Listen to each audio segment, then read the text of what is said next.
What you're seeing here is progressives using their numbers and their leverage in a way that I have not seen since I've been in Washington. The Biden Build Back Better agenda includes universal pre-K, free community college, expansion of Medicare, free 12 weeks of family leave. They want to subsidize low-income housing. If you want to know who Republicans are, just look at what horrifies them. They want sustainable housing, these monsters. The president really appreciates that we're fighting for his entire agenda. The reconciliation bill, you could argue, is a bigger part of Biden's agenda than even the infrastructure bill. What he is doing is wildly popular with the Republican Americans who want child care and affordable college and affordable daycare. The progressives have the numbers and also the polling data on their side in ways that, without precedent. Polling has repeatedly shown that these policies are popular with voters. I think that the progressives have a very compelling argument in the sense that they so far have been the ones who are doing most of the compromising. Remember, Bernie Sanders' first wish list was a $6 trillion package. Name something in this bill you don't like. Universal pre-K, expanded Medicare benefits, child care subsidies. You don't think people want help with child care? Seniors who need a hearing aid and can't get it, who need dental care and can't get it.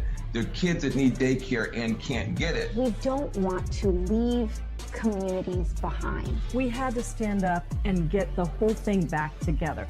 And that's what I think has happened now. We've put the bills back together as was the original agreement, and we are going to deliver.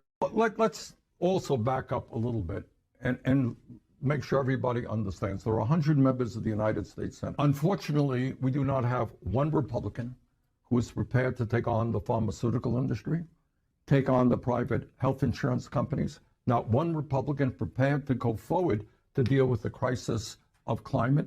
Not one Republican prepared to say to the richest people and largest corporations, they're going to have to pay their fair share of taxes. So we're down to 50 people. This thing has dragged on forever. But I think when the American people see the results of what we are trying to do and understand that for the first time really in the modern history of this country, we are attempting to tackle the real crises facing working families, the massive income and wealth inequality that we have, I think the American people will be very pleased and understand the government is now starting to work for them rather than the... Now, I understand that the pharmaceutical industry owns the Republican Party. I got that. And I understand that there will not be one Republican in the Senate who has the guts to stand up for his or her constituents and lower the cost of prescription drugs.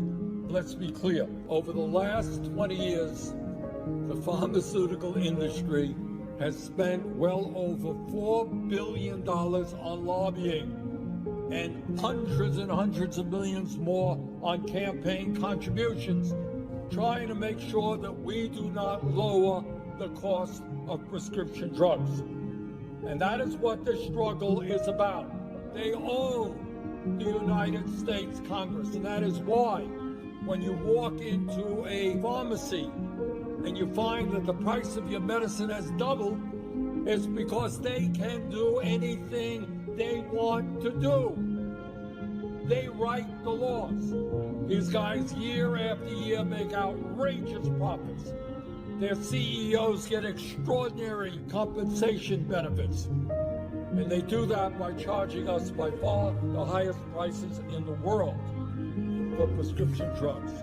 Well, those days are coming to an end. We are going to demand that Medicare start negotiating prescription drugs with the pharmaceutical industry. And the question we face right now is, at this moment, do we have the courage to keep faith with the American people and show them that their democracy, in fact, can work for them and not just powerful special interests? Where do you see this moving, though? I mean, again, it comes down right now to Sinema and Manchin. They seem to have a lower number, certainly. If it gets down to just, what is the number, priorities do have to be, there have to be some priorities. Well, again, I think, I'm not going to negotiate on TV. I didn't expect but I think there is going to have to be some give and take. But let's be clear. We started this process in the Senate Budget Committee, which I chair, at a $6 trillion amount. which, by the way, is the least of what we need if we are, in fact, going to transform our energy system and deal with the existential threat of climate. All right, we came down from 6 to 3.5 trillion. Okay, that is a huge, huge compromise. So I think, at the very least, in my view, we have got to be at 3.5 trillion. Here's the problem that we're facing. I don't begrudge Senator Sinema or Senator Manchin their views. They are more than entitled to their views. Everybody has a different point of view, that's fine. But what I do think is simply unfair is that two members of the Senate think that they have a right to obstruct what the overwhelming majority of the American people want, what the president wants, and what 48 out of 50 members, 96% of the U.S. Senate, and about an equal number in the House. That's just not right. You know, I could go forward to Senator Schumer, any member of the Senate, and say, you know, Chuck, if you don't put this thing in there, I'm out. I'm not going to vote for it. But that's not right. What we have to do is work together. I'm chairman of the committee. I have heard from zillions of members, and we're trying to work this out. At the end of the day, I hope and expect that we work with Senator Manchin to pass the $1.9 trillion American Rescue Plan, which was enormously consequential and helpful to working class families in getting us out of the economic disaster that befell us as a result of COVID. I believe we're going to all sit down and work together and come up with a $3.5 trillion reconciliation bill, which deals with the enormously unmet needs of working families. You know, we've got to lower the cost of prescription drugs for people. We've got to expand Medicare to include dental, hearing aids, and eyeglasses. We have to maintain the $300 direct payment we're giving to working parents, which have lowered childhood poverty in America by 50%. And I'll tell you what else we have got to do.